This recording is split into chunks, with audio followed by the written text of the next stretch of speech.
Eh bien, bonjour à tous et à toutes, c'est Chris. Donc, aujourd'hui, nous allons voir un petit peu, je vais vous expliquer comment marche donc Camera Raw.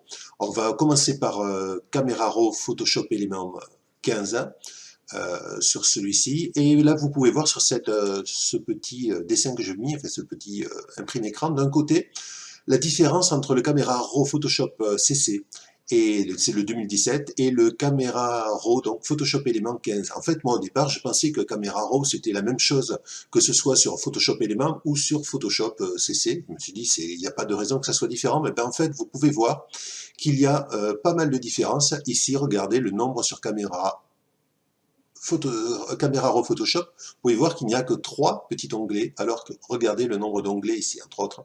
Et en fait, on peut faire beaucoup plus de choses avec le Camera Raw Photoshop CC. Sur ce, je vous laisse sur la vidéo de Photoshop, Camera Raw Photoshop Element 15, juste derrière. Donc, nous voici sur Adobe Photoshop Element. Donc, vous pouvez faire ouvrir pour ouvrir votre photo. On va faire annuler, on peut faire également CTRL-O, c'est le raccourci. On va choisir une photo, voilà, un petit peu au hasard, on prend une photo, voilà, ici. Donc voilà, une fois que votre photo est ouverte, hein, vous pouvez faire tout simplement auto. Il va vous faire un réglage automatique qui sera ce qui sera, mais qui peut être souvent une bonne amélioration. Ici, vous pouvez régler votre balance des blancs en faisant auto, lumière naturelle, nuageuse. On ne va pas tous les faire, mais tungstène, par exemple, vous voyez, très bleuté. Et on va le remettre en auto ou en tel quel. Vous pouvez également régler manuellement la température, donc couleur plus ou moins froide, plus ou moins chaude, et les teintes. Voilà. Pour annuler le tout, on revient directement sur tel quel. Voilà. Ici, l'exposition. Donc, on peut aller de l'image toute blanche à l'image toute noire, en gros. Vous réglez votre exposition. Le contraste, on avait du contraste. Et rajouter un maximum de contraste, ce qui va lever un maximum de détails également. Réglez vos tons clairs, plus ou moins. Pareil pour vos tons foncés.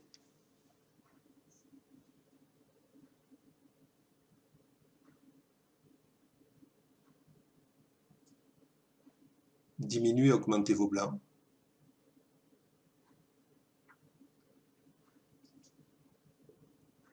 Pareil pour vos noirs.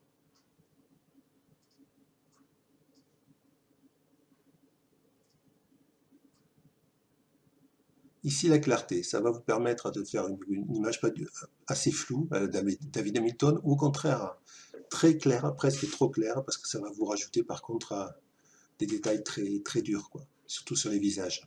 La vibrance, donc les couleurs que vous allez pouvoir ajouter. L'avantage, c'est que la vibrance, lorsque vous l'augmentez, va vous mettre des couleurs plus vives sans augmenter, sans bouger les tons chers normalement. Voilà. Pareil pour la saturation, donc on a fait. CTRL Z peut vous permettre de passer du dernier à l'avant-dernier réglage. Ensuite, on passe sur les détails. Donc ici, on va pouvoir rajouter de la netteté.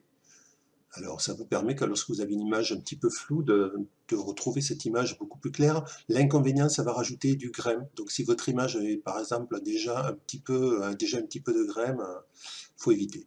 Le troisième, étalonnage de l'appareil photo, c'est vraiment pour étalonner votre appareil photo. Si vous avez un appareil qui rentre dans la catégorie, sinon, je crois que vous pouvez rajouter l'étalonnage. Je ne m'en sers jamais, personnellement.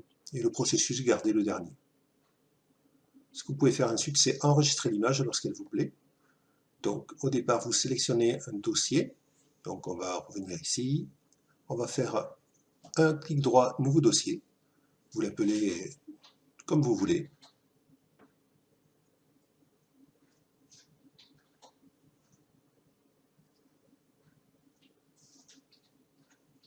Vous cliquez dessus, vous faites sélection. Donc, on va enregistrer dans ce dossier.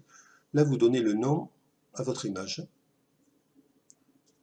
Alors, lorsque vous avez toute une série, ben directement, vous regardez, vous faites un chiffre, deux chiffres, trois chiffres, par exemple, si vous en avez plus de 100.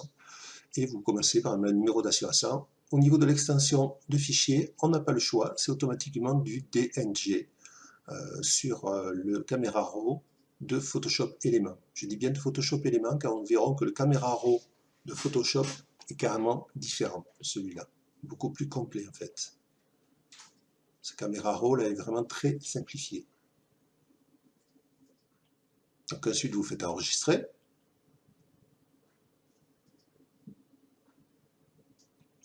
Et ici on peut faire ouvrir une image. À ce moment-là, votre image, vous allez l'ouvrir directement dans Photoshop Element.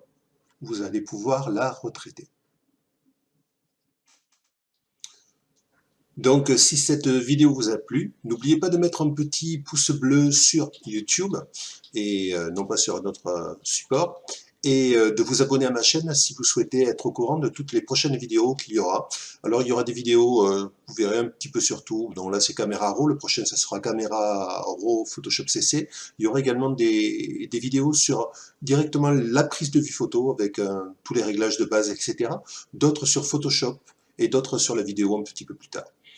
Passez une bonne journée ou une bonne soirée et on se revoit très bientôt pour un nouveau tuto. Merci d'avoir suivi. Ciao.